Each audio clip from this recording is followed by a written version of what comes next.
in love, at ease, on embracing all. Here we're learning from Swamishri and how he was beyond his own vows of detachment.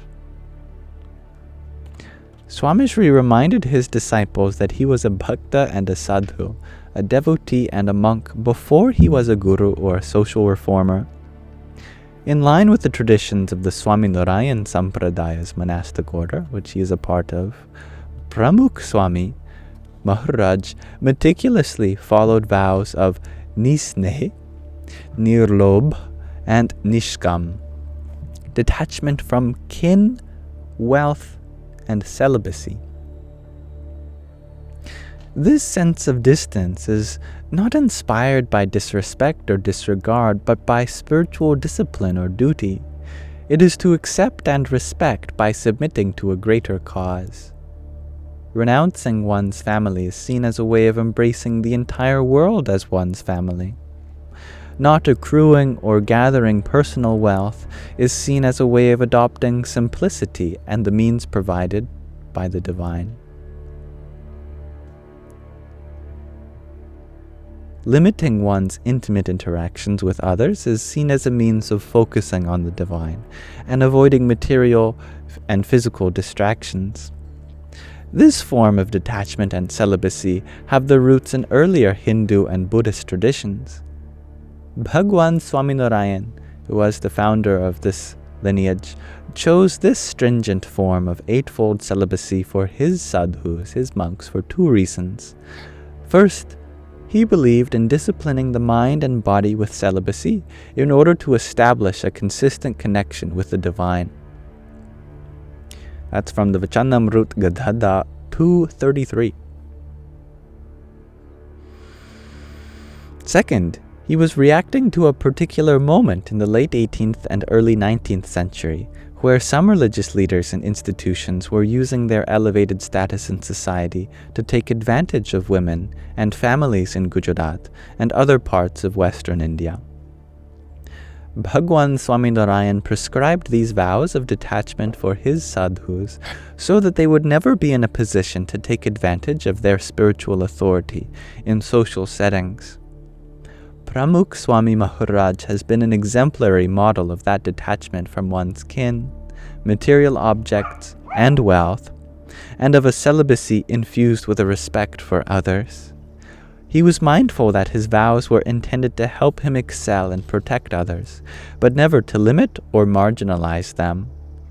Much has been said about the separation of men and women during worship and spiritual activities in the Swaminarayan Sampradaya. I do not take on that question here. In fact, it is a common theme in the study of religious communities with a monastic order or celibate priests. It is perhaps better reserved for a chapter in another book, or a book by itself. In the following paragraphs, however, I share incidents that I have heard or witnessed from the community to show Swamishri's ability to live by these vows of limited interaction and concurrently relate, guide, and give access to others. This section is not merely a collection of women's interactions with Swamishri. I have shared the spiritual interactions of Swamishri with women throughout the book. Here, the focus is on Swamishri's ability to be fair and encouraging towards those who are always a few arms' lengths away from him. Though Swamishri did not directly communicate with women because of his celibacy vows, he shared a special spiritual relationship with millions of women from within and without the community. Swamishri's physical distance did not hinder the compelling bond of bhakti, loving devotion, with his female disciples, nor did this distance disadvantage women in their spiritual journeys, professional paths, and organizational activities within the community.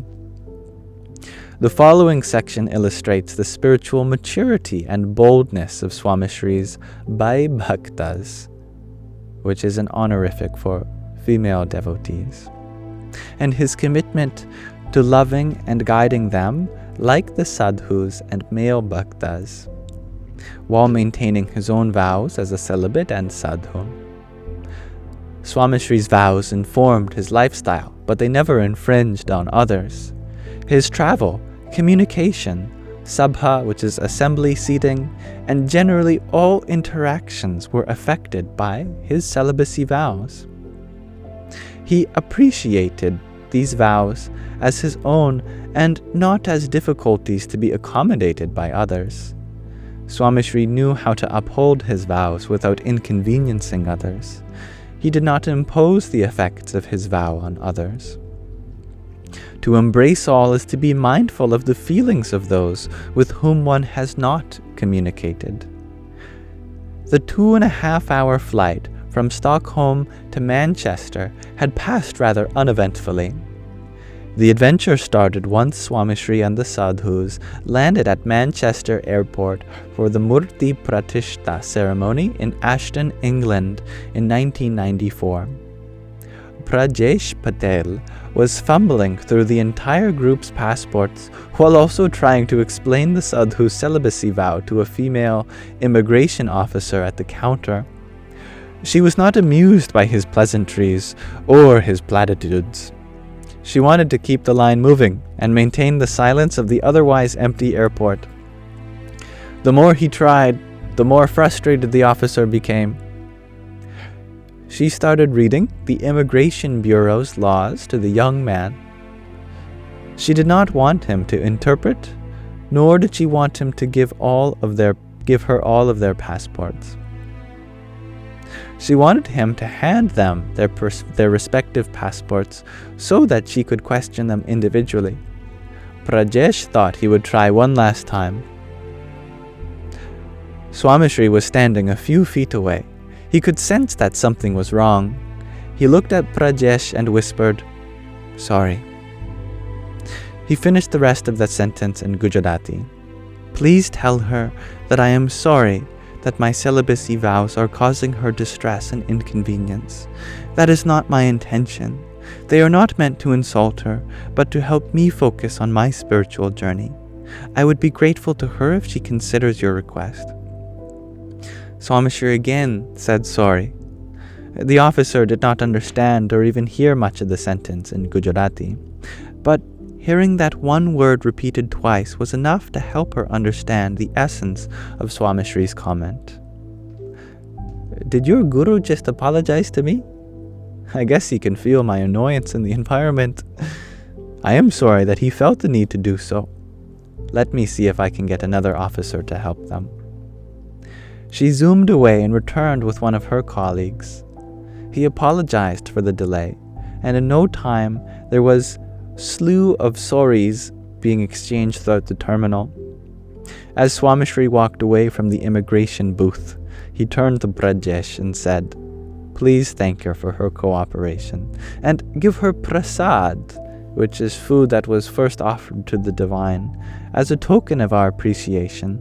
All of us will pray for her well-being." Prajesh had just received a tutorial in understanding people. Once again, Swamishri's kind and genuine apology touched another soul. But there was more than just an apology in that moment. Swamishri was understanding and connecting with someone as one soul with another. There was no words exchanged, no eye contact even, but Swamishri's intention was to love and respect. That intention was enough for the lady to gently bow her head as the party of sadhus, of monks, walked over to the luggage carousel. To embrace all is to hear without hearing, and to see without seeing, to grasp and empathize without exchanging words. It was a special skill that Swamishri possessed. And let's pause our reading of In Love at Ease there for now. Thank you for listening.